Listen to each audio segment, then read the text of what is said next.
there, comic friends, I'm Travis. It's time for an edition of What the Fugue, where I talk about what's going on with me in my week of comics. How's it going, everybody? I did finally get last week's comics. I got them on Tuesday, so I'm reading them like crazy to get them all read, all 21 or 22 issues before, of course, this Friday when I get this week's comics. So I'm all caught up to be able to discuss on Comic Roundtable this Saturday, as per usual, 6:30 Pacific and 9:30 Eastern Time. Speaking of Comic Book Roundtable, if you are interested in being on Comic Book Roundtable, which I have had a few people here recently, put comments that they want to be on the show or whatever, that's awesome. Always enjoy to have new people be on the show. Generally, I try to keep the show so we don't have too many people on at one time. So if you contact me and I say, oh, I'm full up this time, don't take that as a slight against you, just that generally we get over 4 people plus myself. Lots of times it becomes pretty congested and hard to get a word in edgewise, kind of a thing. Those of us who talk a lot will hog up all the time and people don't get to talk, or by the time 2 or 3 people, everybody's read the same book, by the time 2 or 3 people have said something, pretty much it kind of exhausts the book as far as then the other person's stuck without anything to say about a book that they've read that they were there to talk about. So those kinds of things. The other thing about being on Comic Book Roundtable, like I said, I feel like I keep it pretty open as far as whoever wants to come on the show basically can come on the show. That's awesome. But I need for you to message me to let me know you're on the show. And then my preference is that I have some level of interaction with you, whether that be in comments. You know, we've watched each other's videos. You know, we've commented back and forth. So I have a sense of who you are. I figure as a general rule, everybody here is good-natured and is here to have a fun time. And my assumption is you've watched the Comic Book Roundtable in the past, so you have a sense of how the show operates to some degree. But for me to invite you on, there has to be some level of interaction, just so I have a sense of who you are. We've had some awkward times in the past inviting people on that we don't have a sense of who it is. So that's really my only real requirement, is that that I have some sense of who you are, that we've had some level of interaction or whatever. And like I said, happy to have new people on. Awesome to get to talk to new people about comic books. Always love my old people who are always on. Love to have them on talk comic books too. Would love to get some of the people back that have been on in the past to be on also would be great.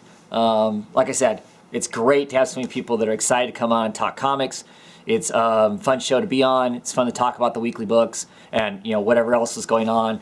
Last week's was kind of one of the exceptions in the sense that because I didn't have my books, there wasn't as many books to talk about. So we just kind of did a free forum, and I think it was pretty fun. I enjoyed doing it anyway. Hopefully those of you who watch enjoyed hanging out with us and talking comics. Hopefully me and Stacy Poole didn't talk Batgirl too much. We have a habit of doing that. But yeah, so like I said, send me a message or contact me on Twitter, or you have a healthy conversation with me on in the comments that you want to be on the show, and we'll see about trying to get you on the show. Now, the other aspect of that is sometimes it's really hard to invite people. I send the invites and sometimes it's hard to find them and whatnot, and I apologize for that part, but I don't know how to fix that part. I've done some videos in the past kind of pointing out all the different places that the invite can come from, and I'm not sure what else to do at that point, because of course I'm not on your end to understand how the invite comes to you, or all the places you might have looked or not looked to get that invite. If you happen, my biggest suggestion is if you want to be on the Comic Roundtable, if you happen to have Twitter, friend me, follow me, I'll follow you. That makes it real easy because I can send you a direct link to the Hangout. That way, you can use it and it just pops you right into the show. That's what I've been doing with most of the regular people that are on most of the time. Most of them get an invite that way, because sometimes I have a hard time finding people on the stupid Google Plus search thing. I mean, clearly they're there, you're my friends, but when I go to type in your name, it does not show up, so it makes it hard. So that's just another way that I can send it to you, and the invite can't get lost if you happen to use Twitter. So as another avenue to get people on. But we'll keep trying. I mean, it took quite a few tries to get Tylex the Mighty on, but we finally got it squared away. He knows where he's looking at and whatnot, so we did get him on. Get him on again here at some point, I'm sure. So yeah, so as far as the Comic Roundtable, typical time this week. Haven't heard from anybody beyond one person to say they're interested. And that person I tried inviting last week, but was having problems finding the invite. So hopefully we can get the invite to you this week. If you want to be on, like I said, give me a shout. We'll get you on. We'll talk some comics. I have a relatively small poll this week. I only got like 10 books, which lately seems like that's a small poll. So it must be the light week. But at any rate, should be fun. What else do I have? Biggest news coming out of DC. If you've been following any of the news sites, we're getting to see a lot more of the solicitations for the books that are coming out in June. These are for the books that come out after the Convergence is all done. And Dan Didio and Jim Lee, two of the CEOs of DC Comics, did a long interview, and they talked about the vision and what they want to see with the books going forward. My suggestion is you go and read those interviews as opposed to finding a aggregated news site that's trying to grab information, put it together, and extrapolate something out of it. So that means, to some degree, don't listen to me either, because I'm just giving you my interpretation of what it is that they said. Because I don't, I've read most of it, and I have a sense of what I think it says, but clearly you might get a different mileage out of it than what I have got out of it. So that being said, what I interpret them as saying is that they're really going to be focused on the characters, and they've got these 24 books that are coming out. They've changed the way they're doing some of their stuff. They're going to focus on stories and the characters and develop characters within those stories. If within those stories a natural element sets itself up for it to tie into another book or another story, then that's what they'll do. Not a forced event, not create something to be happen, that the books will be contained amongst themselves and tell their own stories. And if good characters are developed within those books, that those might be the next characters to get spun out into their own comics. So to me, that sounds all great. We'll see how it works out in practice. From my observation, clearly I don't work for DC, but from my observation over the years, Dan Didio has a hard time not micromanaging stuff pretty hard. So, and it feels like to me it was going to take a certain level of not doing that, not having a giant plan for the DC universe and it going in some particular direction or whatever. So, yeah, I don't know. I'm excited. I'm hoping what this means is not every book is going to take on this new tone, because I've had a certain amount of criticism for the New 52. The DC was the New 52, in that every book in the entire line had the exact same tone. They might be different genres, but they all had the exact same tone, the exact same formula of how they're going to operate. Clearly, going out this other side, we got some different stuff with the Harley Quinn book. We got some different stuff with the Batgirl book. Hopefully going out the other side when the June starts up, they're now not all going to be that tone. That we're not just going to get half the line is going to be one tone while the other half's another tone. I'm hoping that they really are going to let these creators create different styles and different tones, because I don't think any of us really want all that, the dark action, flick type thing that the New 52 was before that. But I don't think we all want all the titles to be kind of goofiness that Harley Quinn is either. So hopefully we can get this kind of a cool mix of different stuff out there, so they can draw in a bigger audience. Because if you don't think that they don't need to change some of their books to pull in a larger audience, you're crazy, and all you're doing is putting all of your comic books at risk. Because we clearly need more readers all the time. And the only way you're going to get those new readers is if you put out a larger, not just breadth of characters, but a larger flavor of book, a larger style, and that sort of thing. So hopefully that's what this all means. And I've been saying for the last couple months that this may just be my Pollyanna vision of what I hope DC is really going to do. Maybe we'll get that. Maybe we'll get some awesome stuff come out the other side of this. I'm curious. I'm curious to see. I'm excited to see what's next. It feels like this could be a good change. So I'm excited about that. But like I said, I would go to the comic book sites. I would go to Newsarama. I would go to Comic Book Resources, and I would check those out, read the actual interviews to get the information, as opposed to some of the other sites that are kind of aggregating, cherry picking the things they want to cherry pick out of the article, kind of like I did, and deliver whatever message they want to deliver, kind of a thing. So go to the sources. Go to the sources and check it out, and what you think about it one way or the other.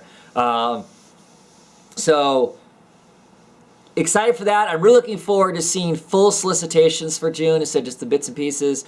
Some of the solicitations are ridiculous. I don't know how you can determine to possibly get the Starfire book, for instance, when all the solicitation is she's an alien that wants to live on Earth and be a happy alien. And then literally I think there's one sentence. It's a one-sentence solicitation. That doesn't give us a sense what the book is. I do hear that DC is going to put out some 8-page books in May. Whether, how they're going to spread those books, those pages out, I don't know.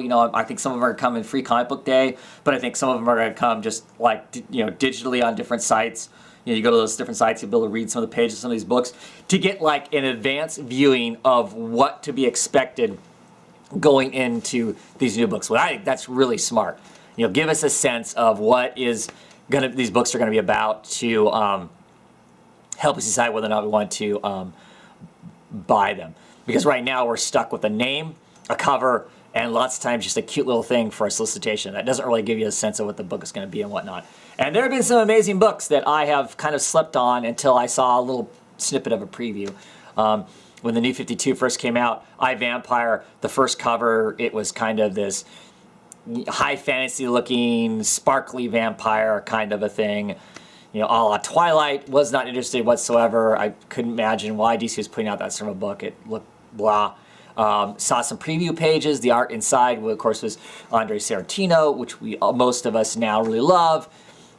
It was amazing looking, this kind of dark vampire, Vertigo, badass looking stuff, and so clearly I jumped on it. But if I wouldn't have gotten those preview pages, I wouldn't have had a clue.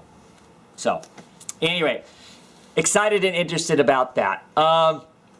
Mike, I've got a question for you people out there. So, my comic books, I was talking about, I got them this week. They came in these bags, and this bag, I don't know if you can see that right there. These are self-sealing bags. It's like you tear off this little strip here, and that's an adhesive thing, and of course it slaps it down. So you don't have to use tape. You don't have to worry about tape sticking to your comic books and whatnot.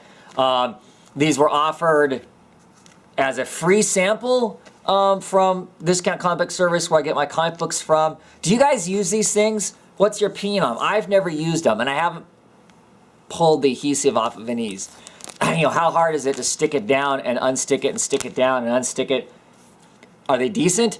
I mean, they look decent to me if I was just going to never open the comic book again. But long term, does that stick it down so hard that it's hard? Do you tear the bag apart to get it back out? Or what's the deal? Somebody out there who has some experience with those bags, let me know, because Discount Comic Book Service is asking, hey, maybe we will start using this style of bag. Would you be interested? And like I said, in theory, it sounds cool. I don't like using tape. I tend to be a folded over, pinch it off kind of a thing, and then tuck it in is what I typically do, just because then I don't have to worry about the threat of tape at all. But you know, sometimes that's kind of a pain getting that thing tucked down there nice and smooth and whatnot. And it can pop out when you have your boxes open going through comics. It can pop out, so it's kind of a pain. So you know, if that adhesive thing works okay, I might be interested. In that. So if you get this kind of bag, what do you think? Does it cost you more, this type of bag? I've never really seen them for sale anywhere that I'm physically at. I do buy my bags from a chain store most of the time. So anyway, what do you think of that? Yeah, see some of my boxes open here. Hole right there. I'm in the process of shuffling my boxes around. I did get my other boxes. So I've got a whole wall of different boxes to shuffle things around in. So right now I'm doing the maddening, you know, I got that last year's worth of comics, which is, you know, 2.5 long boxes worth of comics that I have to work into my boxes. So I'm slowly shuffling things around. You know, I'm going to be pulling these drawers out and moving them down. I have a drawer sitting on the floor right now that's just Batman and Batman Eternal, and it's a full drawer all to itself, so I have to squeeze it in amongst all this other stuff. But yeah, so that's what I'm working on as far as other comic stuff. I started it this weekend because they didn't have comic books to read, but I still have a long ways to go, and I'm starting to feel ill-prepared for Emerald City Comic Con, so I'm going to have to really get on that, getting my books collected up for those creators that I have going. You know, I don't think I'm going to end up getting art at Emerald City Comic Con unless I'm surprised by somebody that somebody has something there. Like I said, I've said before, most of the artists that I'm looking at getting their art is actually sold online, and I don't think they'll have pages there. So, but we'll see. Opportunity may strike. Lots of times every year I end up getting something that's basically based that way. It just happens to be I'm in the right place at the right time to pick some stuff up. So hopefully we'll do that. But I gotta start getting prepared for that, because now I'm you know, I've been talking about it all last week and whatnot. Did a super long crazy video about it, about looking at just the creators, and I haven't really perused anything since then, but I gotta get on that, because I gotta get on figuring when the panels are and all that sort of stuff that I want to go to. So still I'm excited for that, but now I'm starting to feel ill prepared. 3 weeks I think is what I've got. It's the last weekend of March. What weekend are we in now? We're coming up on, so actually this weekend I will be, as of tomorrow, I will be 2 weeks out from Emerald City Comic Con. So I better get my crap together, because otherwise it could get ugly, right? It could get ugly. So yeah, so that is it for this What the Fugue. I don't really got a whole lot else going on. I am curious to see coming into June also. I think June is when Secret Wars starts up. So I'll be curious to look at those solicitations for Marvel stuff. And I'm really curious to see, from a purely business end of things, how the Marvel Secret Wars stuff fares against all these new releases coming out from DC. It'll be curious. It'll be curious to see which wins out more fans to start out with, the events or the possibilities of new books. Anyway, look forward to seeing you on the weekend. Hopefully I'll get my books read, and here in the next day or so I will get up some No Capes and some Monster Comics reviews. And anyway, see you on the weekend for Comic Book Roundtable, if nothing else. Have a great one, everybody.